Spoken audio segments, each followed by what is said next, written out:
Olá, tudo bem? Você está no canal oficial da Igreja CI em Navegantes. Antes de você ouvir essa poderosa mensagem do Evangelho do nosso Senhor Jesus Cristo, que pode transformar a sua vida, eu quero te convidar para você se inscrever no nosso canal e compartilhar essa mensagem. Agora sim, a mensagem será liberada. Que Deus te abençoe.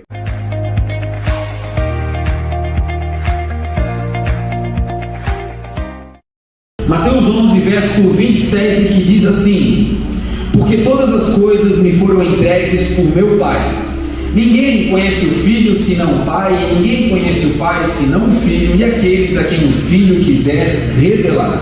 Vinde a mim todos vocês que estão cansados e sobrecarregados, e eu vos aliviarei. Tomai sobre vós o meu jugo e aprendam de mim, que sou manso e humilde de coração, e vocês encontrarão descanso para as vossas almas, porque o meu jugo é suave e o meu fardo é leve. Pai, oramos agora, Senhor, pedindo que, como o Senhor sempre é no nosso meio, seja agora, Senhor, o nosso pastor, nos conduza, Senhor, a um lugar de crescimento, de aprimoramento. Aquilo que é interpretação textual apenas, Senhor, que isso fique suprimido nessa noite. Nós não queremos aquilo que vem da capacidade do homem, nós queremos aquilo que vem do alto, aquilo que vem de Deus. Queremos palavra revelada, palavra rema, poder do alto, poder de Deus. Espírito Santo, que o Senhor no nosso meio tenha a primazia, que o Senhor seja no nosso meio o centro de todas as coisas. Como ovelhas, Senhor, nós agora nos assentamos para ouvir a Tua voz. Fala conosco, Senhor, assim como um bom pastor que conduz as suas ovelhas pelo caminho seguro, nós queremos agora ser guiados por Ti. Ajuda-me, Senhor, a ser um mensageiro simples, sincero da Tua palavra, e a todos nós, ajuda-nos, Senhor, a sermos como uma boa terra, que vai receber essa semente, que vai guardá-la e dar frutos, e frutos que permaneçam. Obrigado, Jesus, porque até aqui o Senhor tem nos ajudado. A Ti, Deus, nós te damos honra, glória e louvor, em nome de Jesus. Amém. Amém? Amém. Irmãos, nós estamos já há pelo menos aí quatro cultos, falando sobre essa mensagem, esse tema, que é o convite do Senhor Jesus a toda a humanidade. Um convite que é extremamente simples, um convite que é feito com cerca de 3 ou 4 palavras apenas, mas que todas as vezes eu começo dizendo, apesar de simples na extensão, apesar de simples no entendimento primário daquilo que o Senhor Jesus estava querendo falar e dizer, o desdobramento para quem aceita esse convite é extremamente profundo. As consequências na vida daqueles que abrem o seu coração e aceitam esse chamado são transformações abissais que, uma vez começam a ocorrer na vida de quem aceita esse convite, e essas transformações vão levando, vão conduzindo essa pessoa a um lugar de graça, a um lugar de paz e a um lugar de descanso. O convite que o Senhor Jesus fez é simples, Ele disse: venham a mim. Jesus, passando sobre essa terra, declarou: se aproximem de mim, vocês que desejam paz, vocês que desejam descanso. E a humanidade, nós sabemos, tem uma busca incessante por descanso. Temos batido nessa tecla ao iniciar as mensagens que o ser humano tem um desejo de encontrar descanso. A alma humana deseja descansar. O espírito humano deseja também um lugar de repouso. Os espíritos, até os malignos, desejam encontrar repouso. A palavra de Deus diz que os espíritos maus, quando eles saem da vida de alguém e vão embora, eles buscam um lugar de repouso. Eles buscam lugares desérticos para poder descansar, mas como não existe arrependimento nesses espíritos, então eles não encontram repouso e voltam para aquele lugar, e encontrando aquela casa, aquele lugar, aquela pessoa varrida e adornada, então eles entram e trazem com eles uma outra quantidade, e o estado dessa pessoa final é pior do que o inicial. Então todos nós buscamos descanso. Agora, uma verdade é que o descanso promovido no nível terreno e humano humano, ele apenas nos coloca em um lugar de repouso para o corpo. Apenas o corpo descansa quando o descanso é promovido pelos homens. Quando tiramos férias, quando tiramos aí um período sabático, quando nos aposentamos, o descanso que vem ali é um descanso do recesso do trabalho, do recesso do labor. Mas não é um descanso que atinge a alma, não é um descanso que contempla o corpo. Quem não tem Jesus, quem não tem Deus, pode estar em um período sabático, pode estar em um período de férias, mas sem Deus, sem Jesus, o corpo descansa, mas a mente continua ansiosa, continua com problemas de pensamentos acelerados. Por quê? O descanso para a alma não vem do recesso do trabalho. O descanso para a alma humana só pode vir de um lugar, do alto, do Pai das luzes. E esse condutor que traz até nós o descanso chama-se Jesus. Ele é a nossa paz. Então, sem Jesus não há descanso, sem Jesus não há paz. E o ser humano precisa dessa paz que está com o Senhor. Ele disse: eu vos dou a minha paz, não as dou como o mundo dá. Jesus nos dá uma paz diferente da paz do mundo. Qual é a paz do mundo? A paz do mundo é recesso de guerra. A paz do mundo significa ausência de conflito. E às vezes em casa não tem um conflito. Às vezes entre o marido e a mulher não existe um conflito, entre os filhos não existe um conflito de fato. Mas o clima está tenso, está pesado. Às vezes um não fala com o outro, não tem conflito. Mas existe ali um silêncio desafiador, existe ali um clima de tensão, existe ali uma disputa entre as pessoas da casa, do ambiente. E apesar de não ter conflito, não significa que tem paz. Concordam? É muito comum chegarmos em ambientes profissionais onde as pessoas não se falam, onde não existe um clima de cooperação, de colaboração, é cada um por si. Não existe um conflito, não existe um confronto, mas também não existe paz.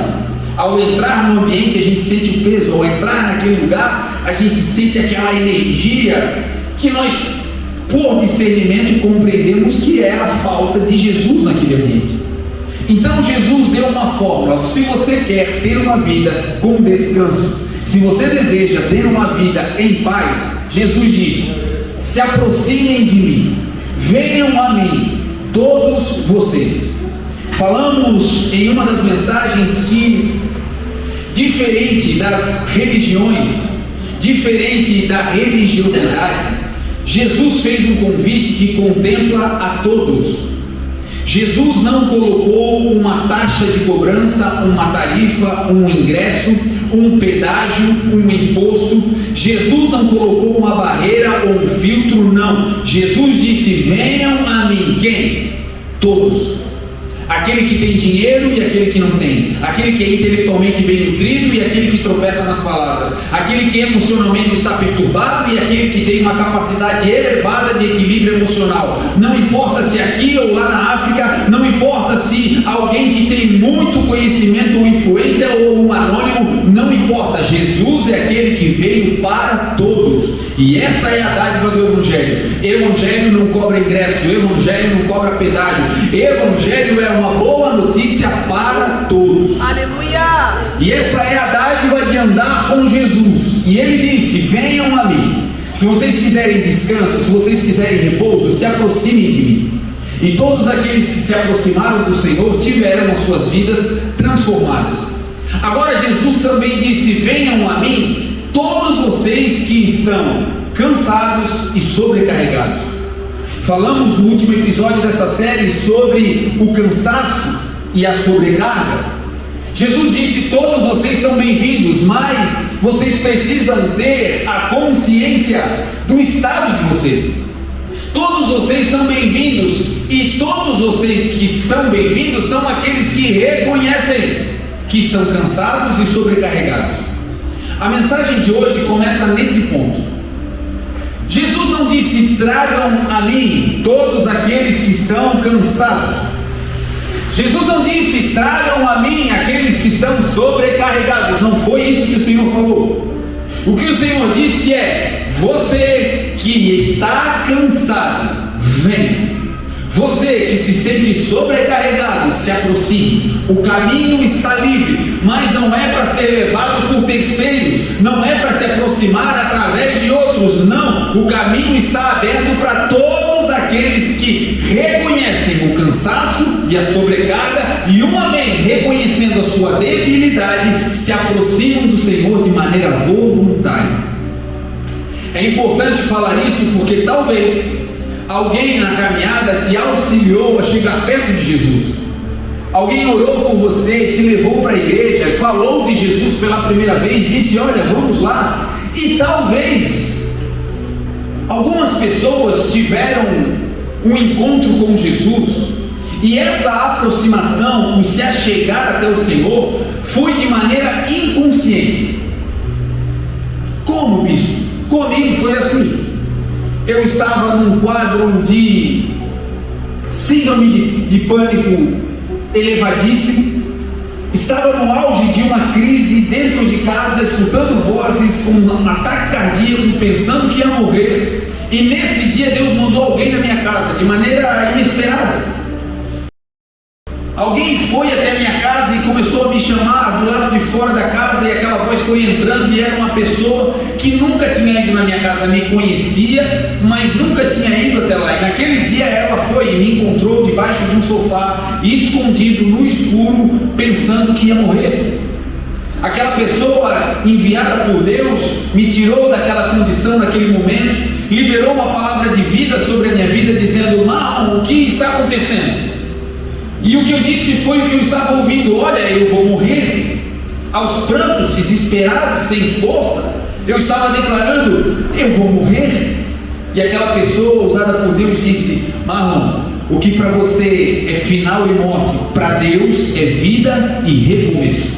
E quando ele declarou aquelas palavras, uma bomba de esperança entrou no meu coração. Por alguns milésimos de segundo eu consegui tirar os meus olhos daquela situação deplorável de perda, de derrota. Eu tinha brigado com toda a minha família, eu tinha terminado o relacionamento que eu tinha, enfim, a minha vida estava um caos, tinha perdido os empregos que eu tinha, a minha vida estava no fundo do poço. Mas naquele momento uma palavra de Deus me trouxe esperança, e eu consegui tirar o olho dali, levantar e pensar no futuro. E a minha expectativa não foi grandiosa, foi simplesmente: será que existe esperança? Será que então um dia essa dor vai passar? Será que um dia esse caos vai ficar para trás? Será que um dia isso tudo vai apenas fazer parte da minha história? E naquele dia essa pessoa me tirou daquele lugar, levou-me para sua casa. E quando nós estávamos lá, eles começaram a se arrumar, e ele disse: olha, eu vou em um lugar, e eu queria que você fosse conosco, eu queria te apresentar alguém. E eu não queria ir, porque eu estava numa condição que eu não queria ver ninguém. Mas a crise de pânico te faz pensar que se você ficar sozinho, você vai morrer. Então eu pensei: bom, entre ficar aqui na casa dele sozinho e morrer, voltar para minha casa sozinho e morrer, eu vou com eles. E ele não disse onde ia, ele disse: eu vou te apresentar alguém. E eu pensando: meu Deus, na situação que eu estou, eu não quero conhecer ninguém, mas enfim, ele me levou.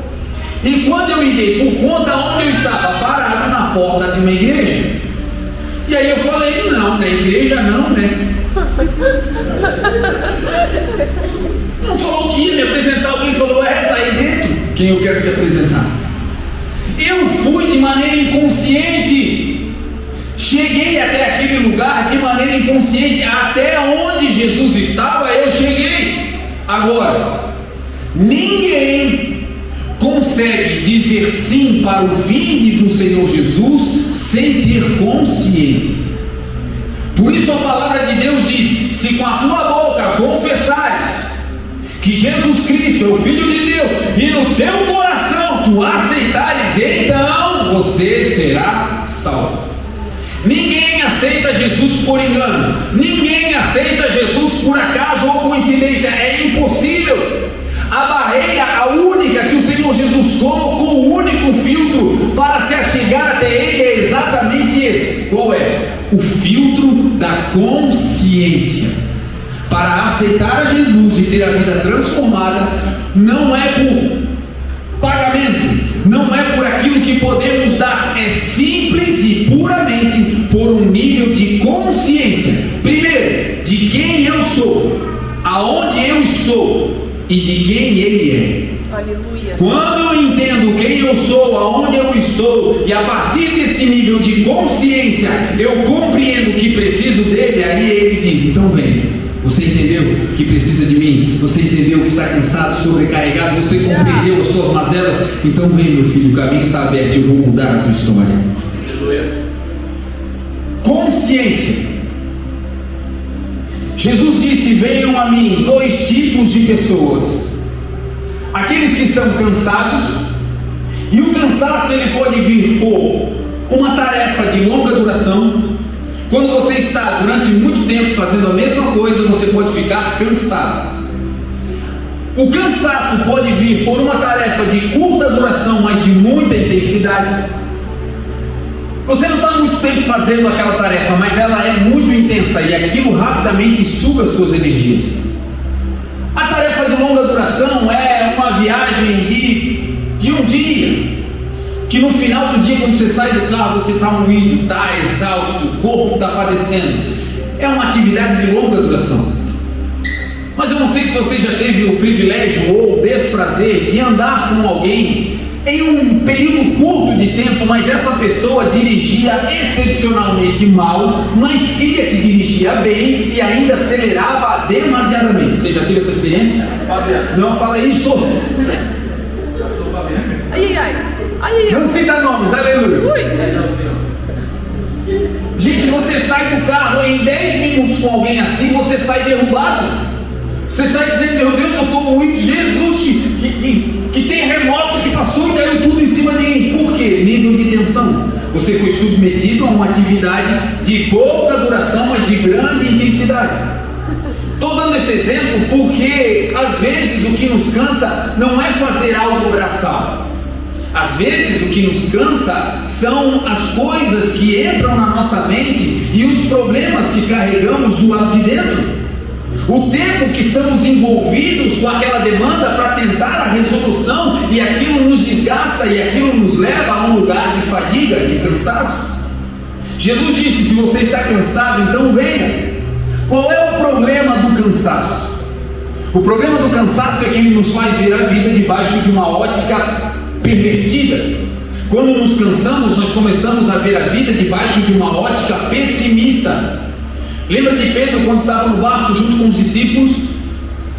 O evangelista Marcos vai escrever dizendo que quando eles estavam no meio do mar, no meio da tempestade, Jesus tinha mandado eles entrarem no barco, eles entram e eles começam a navegar. Jesus sobe a montanha e vai orar, vai falar com o Pai. E quando chega a quarta vigília da noite, os discípulos estão no meio da tempestade. E Marcos vai dizer que o vento era contrário, ou seja, eles estavam obedecendo a Deus, mas em contrapartida o vento era contrário. O evangelho de triunfalismo vai dizer: se você está obedecendo, meu irmão, a sua vida só pode ir de vento em popa. E se você está passando por algum problema, isso é algum problema que você está tendo na sua relação com Deus.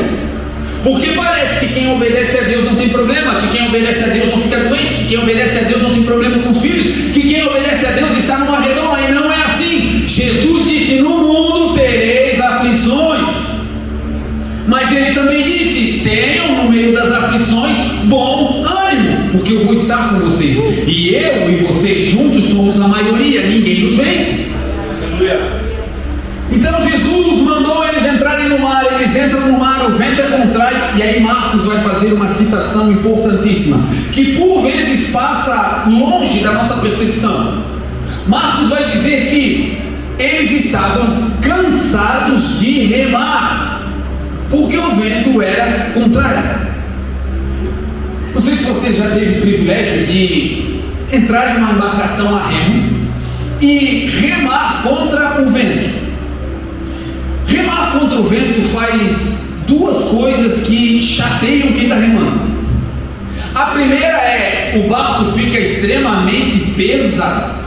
Você pode estar em um caiaque, em uma embarcação leve, Você começa a remar contra o vento, dependendo da intensidade do vento, o barco fica extremamente pesado. Ou seja, o período que você consegue ficar remando diante daquela situação vai diminuir. A tua energia, as reservas que você tem diante daquele problema vão diminuindo. Por quê? Porque está pesado demais. Segundo, quando você rema contra o vento, o seu progresso é incompatível com a força que você está exercendo. Você faz muita força e progride pouco. Você sai para trabalhar todos os dias, faz o melhor que você pode, pega o seu salário e no final do mês ele não dá para pagar as contas. Você faz muito e a rentabilidade é pouca. Tem uma vida altruísta, ajudando as pessoas, mas o retorno de ajuda quando você precisa parece que nunca existe. É remar muito e receber pouco e progredir pouco. É semear demais e na hora da colheita não conseguir nem se alimentar. Isso chama-se vento contrário. Agora existe uma dádiva em quem está no vento contrário, amando de Jesus, obedecendo a Deus. E qual é? É que esses que estão no vento contrário, fazendo o que fazem sem progredir muito, tem uma dádiva: eles não largam o remo e não param de remar. Quero te dizer que você está no vento contrário, fazendo muito e progredindo pouco. Chegou o tempo do Senhor te visitar, entrar na tua embarcação e mudar a tua história. E isso vai acontecer porque você não largou os remos. Aleluia! E você faz e diz: meu Deus, todo mundo parece que anda a passos largos e comigo é mais pesado, comigo é mais difícil. Ei, não olha para o lado. O Senhor só quer de você uma coisa: segura esse remo com todas as tuas forças. Porque de repente você vai ver o Senhor, o Rei da Glória, andando sobre as águas na tua direção. Jesus chega no barco. Marcos vai dizer que Jesus faz como se fosse passar direto. Olha essa história. 3 horas da manhã, momento mais escuro da noite. Os discípulos dentro de um barco, uma tempestade, o mar da Galileia, as coisas acontecendo. E de repente o Senhor desce da montanha e passa pelos discípulos. Os discípulos estão no barco e ele vai como quem vai adiante. E quando ele está quase passando, os discípulos veem Jesus passar. E aí quando eles veem Jesus passar, o medo, o pânico toma conta do barco. Eles começam a gritar e a dizer: é um fantasma. Lembra que eu te falei que o cansaço tem um desdobramento ruim, que é ver a vida debaixo de um aspecto pessimista? Esses homens andavam com Jesus, esses homens viram milagres, esses homens acabaram de ver, antes de Jesus mandar eles entrar no barco, Jesus tinha multiplicado pães e peixes para milhares de pessoas. Eles viram, melhor, eles ajudaram a servir. E agora, diante disso tudo, no meio da tempestade, por causa do cansaço, quando eles veem Jesus, eles não identificam que é Jesus. Eles não dizem é um anjo, eles não dizem é algo do céu que veio nos ajudar, não. Por que não? Porque por causa do cansaço, a visão deles era pessimista. Quando eles viram Jesus, eles pensaram: é algo ruim que vai acontecer, é um fantasma. E sempre nas nossas vidas, quando estamos demasiadamente cansados, a gente começa a ver fantasma onde não tem. A gente começa a ver problema onde não tem. A gente começa a arranjar treta onde não tem. A gente começa a entrar em confusão que não existe. E o que é isso? Porque está cansado. Não sei se você já viu essa expressão, na sua casa não deve ter, mas é aquele dia que está todo mundo tão cansado que um olha para o outro e diz: o que foi? O outro diz: o que foi o quê? Não, aqui não tem. Mas por aí às vezes acontece. E o que é isso? Cansaço, que nos faz ver a vida debaixo de uma ótica pessimista e que parece que a gente está vendo fantasmas. Jesus disse que os cansados não devem apenas tirar férias do corpo, para o corpo. Os cansados, para receber descanso, precisam ir até Ele, precisam se achegar a Ele.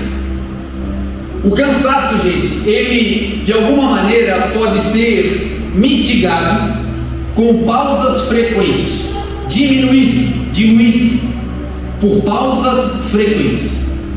Às vezes a gente tem uma tarefa que é árdua, grandiosa na rotina, e durante essa rotina nós precisamos encaixar tempos de descanso. Agora, esse descanso não é muscular, Esse descanso nessa rotina é para a alma, e o descanso para a alma só vem com Jesus. Traduzindo, no meio da sua rotina tem um tempo para se achegar ao Senhor. No meio da sua rotina tem um tempo para escutar um louvor, para ler um versículo, para meditar numa palavra. Deixa lá a sua mesa de trabalho, vai no banheiro, respira, toma uma água, senta lá, faz uma oração, fala com Deus: Senhor, me ajuda. E aqueles 5 minutos, 30 segundos que você saiu e voltou, já foi um tempo de renovo para a tua alma. O Senhor Jesus disse: olha, não venham apenas os que estão cansados, mas falou também dos sobrecarregados.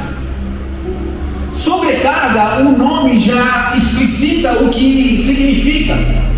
Sobrecarregado é aquela pessoa que está suportando uma carga que é maior do que a sua capacidade. É aquela pessoa que está carregando um peso mais elevado do que a sua capacidade de suportar. Essa pessoa está sobrecarregada. Agora, a sobrecarga, gente, ela pode vir de muitas frentes, muitas vertentes. Mas de maneira filosófica, de maneira basal, a sobrecarga vem de duas atitudes humanas.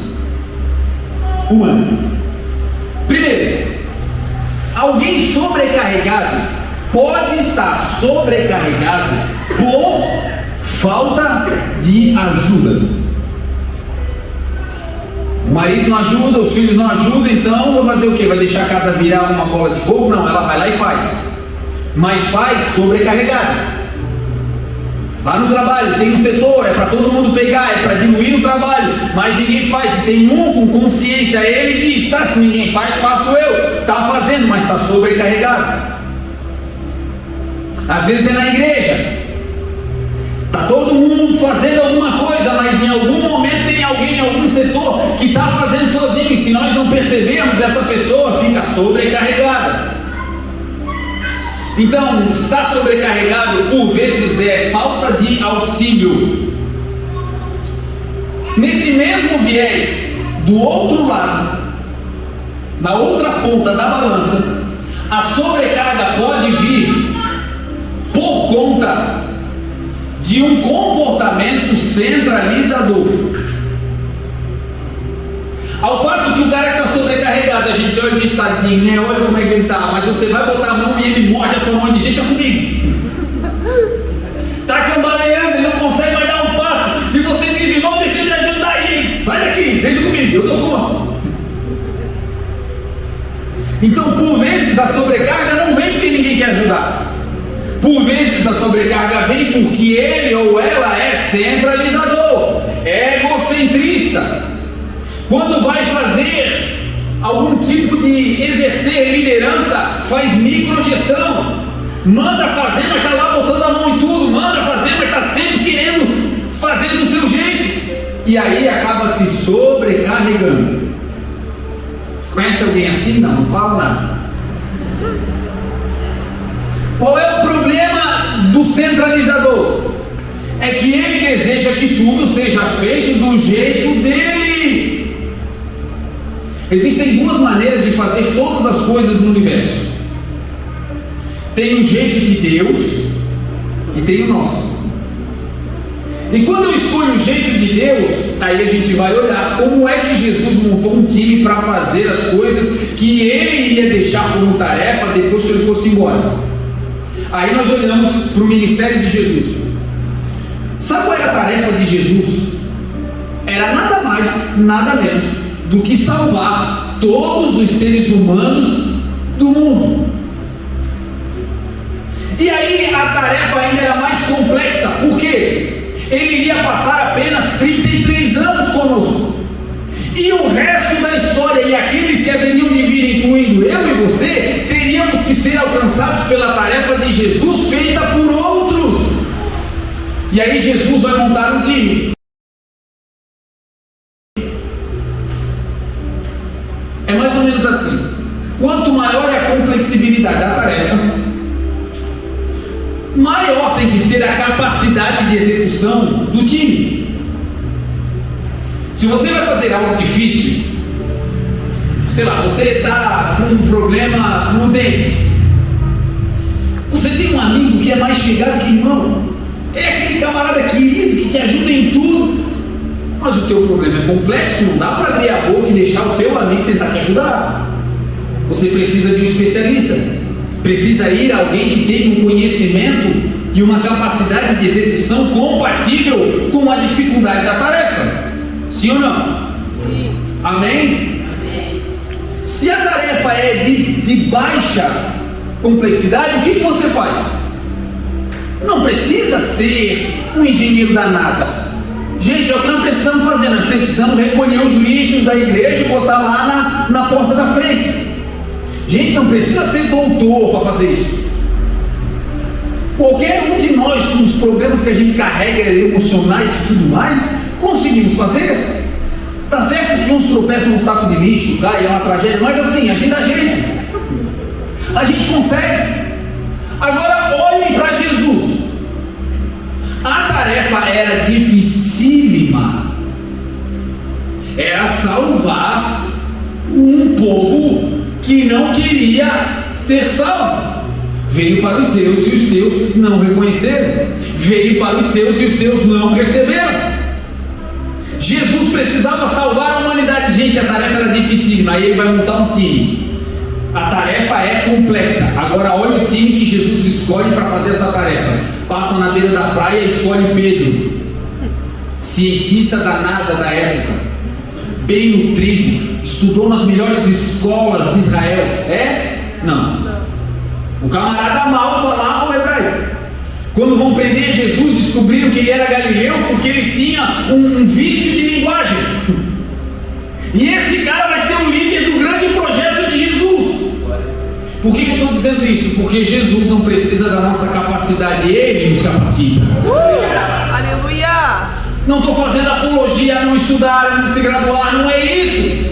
Mas é que isso não é impedimento para o poder de Jesus. Ele pode pegar eu e você hoje aqui e nos transformar em alguém relevante para a glória dele. Ele é aquele que pega o pobre do lixo, do monturo, e ele coloca sobre os príncipes do seu povo, diz a palavra. Aleluia. Ele prometeu: eu vou colocar vocês em cima e não embaixo, vocês serão cabeça e não serão cauda. Promessa do Senhor de nos elevar. Agora, por que muita gente vive sobrecarregada? Porque não quer fazer do jeito de Deus, quer fazer do seu jeito. Deixa comigo. E quando alguém vai tentar auxiliar, ela até permite, mas tem que fazer do jeitinho dela, tem que fazer do jeitinho dele. Se você quiser algo bem feito, você vai encontrar em nome de Jesus muita gente que vai fazer bem feito. Agora o problema é que às vezes a gente não quer apenas bem feito, a gente quer que faça do nosso jeito. E aqui nós entramos no que Jesus pediu para os seus discípulos e naquilo que Jesus pediu para a humanidade. Ele disse: venham todos vocês cansados e sobrecarregados. Sobrecarregado não é porque está sozinho, porque isolaram, não é sobrecarregado porque ele mesmo se isolou e assumiu toda a carga. Qual é a dificuldade ou o desdobramento da sobrecarga? Quem está sobrecarregado, exercendo muito peso, tentando sustentar muito uma carga, quando você está durante muito tempo sustentando uma sobrecarga, no primeiro momento o que acontece é um enrijecimento. Biologicamente falando, a sua musculatura se contrai a tal ponto para não estourar que ela forma uma zona de contratura. É uma zona de enrijecimento. Para não estourar, ela se contrai. Mas é uma evidência de que se continuar debaixo daquela sobrecarga, vai estourar, vai espanar, vai acabar. Existe muita gente hoje que está enrijecida e enrijecida por conta da sobrecarga que um dia sofreu na vida. Eram pessoas alegres, felizes, dispostas a ajudar, a fazer, a realizar, mas ficaram tanto tempo sozinhas fazendo que se enrijeceram e hoje o coração está duro dizendo: olha, eu não ponho mais a mão, porque eu já sei o que isso vai dar, eu não abro mais o meu coração para a religião, para a igreja, porque eu já sofri tanto, já passei tantas coisas, fiquei tanto tempo sobrecarregado que é o seguinte: a minha zona de defesa é esse enrijecimento. Na verdade, você não é assim. Você é aquela menina doce, aquele menino doce, aquele homem de Deus, aquela mulher de Deus que o Senhor encontrou lá no primeiro dia. E esse enrijecimento é apenas uma capa de proteção. Mas o Senhor está te chamando e te dizendo isso. Você está sobrecarregado. Se te deixaram trabalhar sozinho, ou se você mesmo se enfiou nesse lugar e você se enrijeceu, não importa. Hoje eu estou aqui para te tirar essa sobrecarga e te dar um fardo leve e te dizer: em mim você tem descanso. Qual é o prejuízo de continuar sobrecarregado? É que o próximo nível da contratura é o rompimento. Primeiro existe a contratura e depois da contratura é o estiramento. Aquela musculatura que se contraturou para não estourar debaixo de uma sobrecarga e de um tempo naquela carga, o que acontece? Se rompe. O tendão se rompe, os ligamentos se rompem, a cápsula articular fica frágil e a musculatura tem uma secção. De um lado fica uma parte do corpo conectada com aquela carga, e do outro lado fica uma musculatura que não tem mais contato com aquele peso. São aquelas pessoas que, de tanto serem sobrecarregadas, foram de alguma maneira seccionadas do corpo. Romperam com o corpo, disseram: olha, é tanto trabalho que, quer saber, eu não quero mais passar nem perto desse negócio. É tanta sobrecarga, foi tanto peso que romperam e hoje não conseguem mais nem chegar perto daquela área de atuação. Isso pode ser profissionalmente falando, isso pode ser na família, isso pode ser no ministério, para qualquer área. O excesso de sobrecarga leva ao enrijecimento e depois disso à ruptura. Agora, a dádiva de Deus qual é? Numa ruptura, você precisa de uma cirurgia. Você precisa de alguém que faça uma sutura, que venha ali e faça a religação. Você sabe o que significa religião? Vem do original religar, que significa reconectar. Jesus não veio para trazer religiosidade. Ele disse que a religião pura está na palavra. Santa, imaculada diante de Deus é cuidar do órfão, da viúva, nas suas necessidades e não se corromper com as coisas do mundo. Essa é a religião. E o Rei da Glória veio para dizer: olha, se vocês estiverem desconectados, eu vim para religar vocês. Se vocês estiverem de alguma maneira achando que o ministério acabou, que a vida empresarial acabou, que a família acabou, ei, venha até mim, porque eu tenho poder para reconectar vocês. E a partir de hoje é uma noite profética para te reconectar com o teu chamado para a glória de Deus. Dito isso, uma vez que eu estou cansado e sobrecarregado, eu não posso esperar que alguém me conduza. Uma vez que eu entendo, eu estou cansado, eu estou sobrecarregado, eu não posso esperar que alguém faça o translado. Eu, de maneira consciente, tenho que dizer: Senhor, sou eu. E esse dizer sou eu é a parte mais importante do processo. Existe um benefício para quem atinge esse lugar de maturidade. A nossa criação ocidental diz o seguinte: que nós devemos ser fortes, que homem não chora, que bom é aquele que vence e fica em primeiro lugar, que só existe espaço no mundo para os vencedores, que quem não está em um lugar de evidência não é visto, não é lembrado. Cultura ocidental. E nessa cultura nós fomos criando uma capa, fomos criando um personagem para dizer para o mundo que nós somos fortes. Colocamos uma maquiagem para tentar anular as marcas das cicatrizes que carregamos. Tentamos usar uma linguagem corporal que iniba o alcance de qualquer pessoa que tente se achegar a nós, para não demonstrar nenhum tipo de fragilidade. De novo, não estou fazendo apologia à fraqueza. O Senhor disse que nele nós somos fortes, mas é nele, porque Ele também disse: sem mim vocês não vão fazer algumas coisas, vocês não vão fazer poucas coisas, não, sem mim nada podereis fazer. E a vida não anda enquanto a gente tenta fazer com a nossa força. A vida não flui enquanto a gente tenta permanecer com tudo que temos na força do braço. E chega um dia que o castelinho cai. Chega um dia que aquela estrutura que nós armamos desaba. Porque é impossível para o homem sustentar a sua própria vida. É impossível para mim e para você sustentarmos a nossa família, a nossa casa, o casamento. É impossível. Agora, é possível se tiver Deus. É possível se estivermos firmando tudo que estamos construindo na rocha, que é Jesus. Aí vão vir os ventos, vão transbordar os rios, vai vir chuva, vai bater na nossa casa, mas a nossa casa vai ser inabalável, porque foi firmada na rocha, que é Jesus. Aleluia. Consciência. A palavra de hoje é sobre esse ponto. Ter consciência. A filosofia vai dizer que a consciência é a capacidade humana de perceber estímulos externos que denotam que você está vivo. É quando você percebe o que está acontecendo à sua volta e você reage e você de alguma maneira se relaciona com esse mundo à sua volta.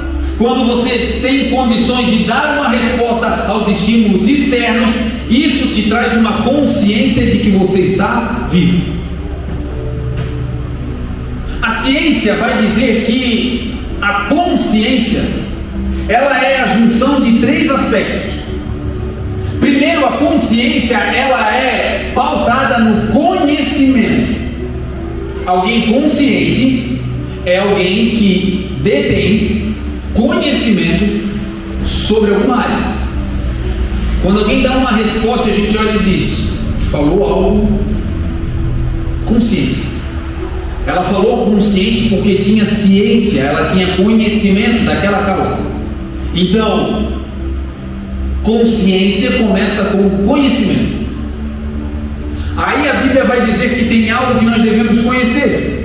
Porque sem conhecermos isso, não teremos consciência da liberdade.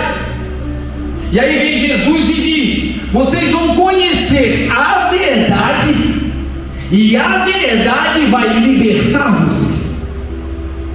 Vocês vão conhecer Jesus, e Jesus vai libertar vocês dessa maquiagem, dessa falsa aparência, dessa vida de ostentação, dessa tribulação da alma. Ele virá e vai libertar vocês.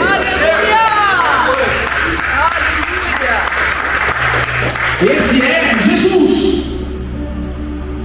Consciência que começa com conhecimento. A ciência vai dizer que consciência também é a junção do conhecimento com a percepção. No Uruguai se usa uma palavra que no português não tem, mas é uma expressão que cabe muito bem para essa hora. Eles usam a expressão assim, eles dizem: essa pessoa está desubicada. E desubicado significa fora de lugar, fora de localização. Ela não sabe onde está. No português a gente pode dizer: está perdido, não tem noção. Você conhece algum sem noção por aí?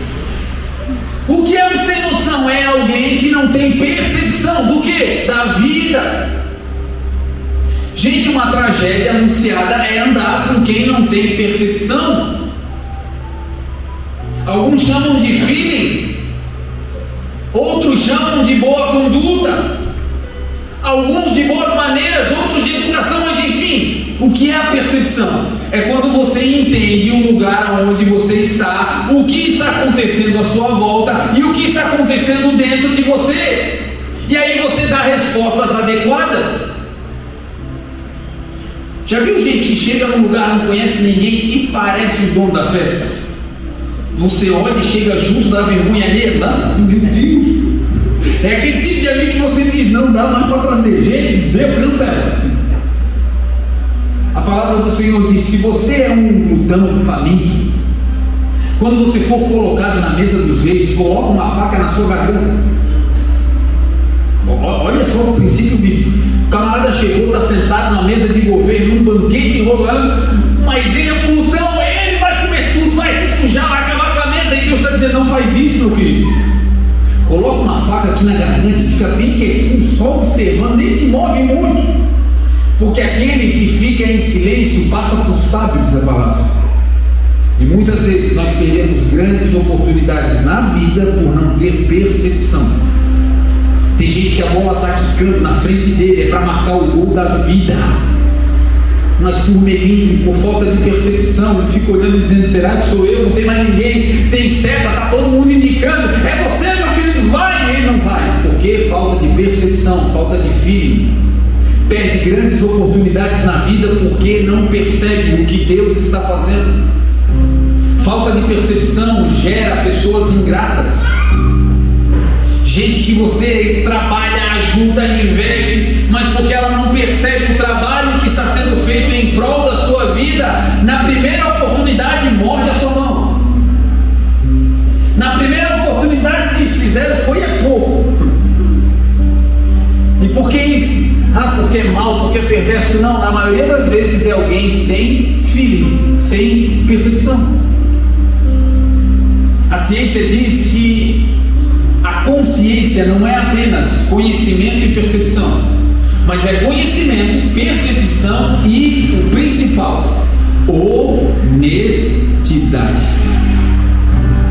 Consciência é honestidade. Perceba Jesus hoje sentado aqui na frente. Todos nós chegamos e Ele está nos olhando, a todos. E o Senhor não vê como eu, o pastor, estou vendo. A roupa, o brilho no olhar, um semblante meio preocupado, outro cansado do trabalho. Não. O Senhor não vê isso. O Senhor olha para dentro do coração. E aí dentro Ele começa a ver as angústias da tua alma. E aí dentro Ele começa a ver as decepções do caminho até chegar aqui. E aí Ele vai vendo a quantidade de lágrimas que foram derramadas por momentos de solidão e sobrecarga. E aí Ele vai olhando fundo e vai dizendo: eu posso te curar disso, eu posso te libertar desse medo, eu posso te transformar, eu posso te tirar desse trauma.